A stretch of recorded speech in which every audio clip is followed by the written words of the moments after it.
नमस्कार मित्रांनो, मी सचिन बोर्डे पार्टनरच्या ग्राफिटी वॉलमध्ये आपल्या सर्वांचं पुन्हा एकदा सहर्ष स्वागत करतो. मित्रांनो, तुंबाडचे खोत ही सिरीज आपण सुरू केली आहे. प्रत्येक आठवड्यामध्ये तुंबाडचा एखादा भाग तरी आपल्यासमोर घेऊन यायचाच हे मी ठरवलेही आहे आणि त्याप्रमाणे 2 भाग झालेली आहेत. पण त्याचबरोबर माझ्या वाचनामध्ये सध्या ज्या कादंबऱ्या आहेत किंवा जे कथासंग्रह आहेत त्यातील काही भाग किंवा काही कथा ह्यासुद्धा मी आपल्यासमोर घेऊन येणार आहे. सध्या माझ्या वाचनामध्ये वा शिरवाडकर लिखित अपॉइंटमेंट हा कथासंग्रह आहे.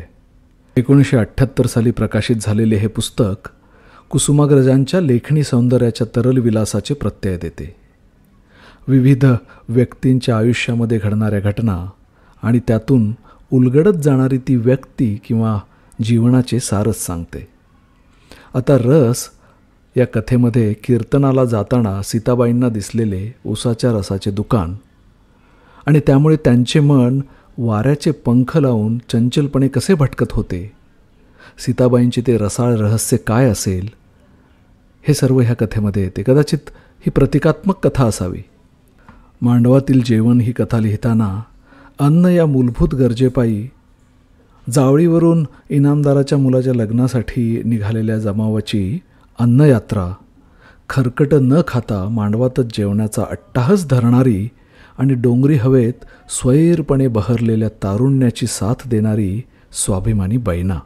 अपॉइंटमेंट कथेमधील तडफदार मुख्यमंत्री, जंगलमंत्र्यांनी फॉरेस्ट हाऊसवर केलेला बलात्कार किंवा जंगलमंत्र्यांना असलेला आमदारांचा सपोर्ट, त्यातच विरोधकांनी आणलेले अविश्वासाचे ठराव, दिल्लीवरून आलेल्या फोनमुळे मनाविरुद्ध सोडून द्याव्या लागणाऱ्या उद्योगपतीची कथा, मुख्यमंत्र्यांच्या कचेरीतील खोलीमध्ये अचानक अवतरलेली चित्रा मालवणकर उर्फ झुबेदा राय उर्फ राजकुंवर बेदी आणि तिला मुख्यमंत्र्यांच्या खोलीतून जाताना पाहणारी त्यांची पर्सनल सेक्रेटरी सोनिया. इंद्रधनुष्याचे तुकडे या कथेमध्ये बऱ्याच वर्षांनी भेटलेल्या आणि लग्न न करण्याचा निर्णय घेतलेल्या मैत्रिणी, त्यांच्या बालपणापासूनच्या गप्पा, लग्न, घटस्फोट, शाळेतील मैत्रिणी आणि त्या बालमैत्रिणींमधीलच एखादी प्रसिद्ध झालेली सिनेतारिका, तिचं वागणं आणि हे बोलता बोलता शेवटी एखाद्या चित्रपटाला गेल्यानंतर, म्हणजे तू बॉक्समध्ये बसली होतीस हे खरं ना, ह्या प्रश्नापर्यंत त्यांचं येऊन पोहोचणं. माधवीची कथा यामधील शास्त्रीबुवा, ज्यांचा मोठा चाहता वर्ग आहे, रसाळ वाणी, विद्वत्ता, प्राच्यविद्या अभ्यासक अशी त्यांची ओळख, ज्यांचा येऊ घातलेला ऋग्वेदावरील महाभाष्य हा त्यांचा ग्रंथ. ह्या सर्वात शास्त्रीबुवांची माधवी कोण होती आणि महाभारतातील माधवी कोण, शास्त्रीबुवांचं कायदेशीर बिऱ्हाड कोण, असे विविध प्रसंग आणि त्यातून उलगडत जाणारा पुरुष आणि स्त्री. 5 आणि 3 या कथेमधील कशाचाही विचार न करता पळून चाललेली अनुराधा. आघात कथेतील रंगभूमीची राणी सुमित्रा आणि दिवाकरचं प्रेमात पडणं, पण नंतर तिनं नाटकाचा व्यवसाय सोडावा म्हणून दिवाकरची तिच्याशी सतत होणारी भांडणं आणि त्यातून वेताच्या छडीनं पुतळ्यासारख्या उभ्या असलेल्या सुमित्रेला दिवाकरचं प्रचंड मारणं.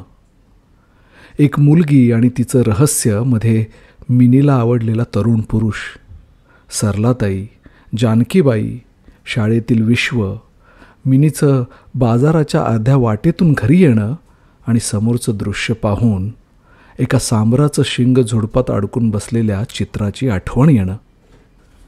सीतेचं चित्रमध्ये उमाकांतसारख्या प्रख्यात चित्रकाराचे स्त्रीविषयीचे मत आणि फक्त चांगले पैसे मिळणार म्हणून सीतेचं काढायला घेतलेलं चित्र आणि चित्रासाठी हव्या असलेल्या सीतेच्या शोधात असताना एका भिकारणीकडून मिळालेला मोठा धडा, रथचक्र, अपुरं चित्र, वांधा आहे तो रकमेचा, पाहुणे, अशा बाकीच्या कथाही एकापेक्षा एक सुरस.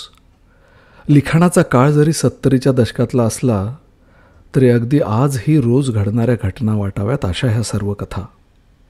आवर्जून वाचावा असा कथासंग्रह.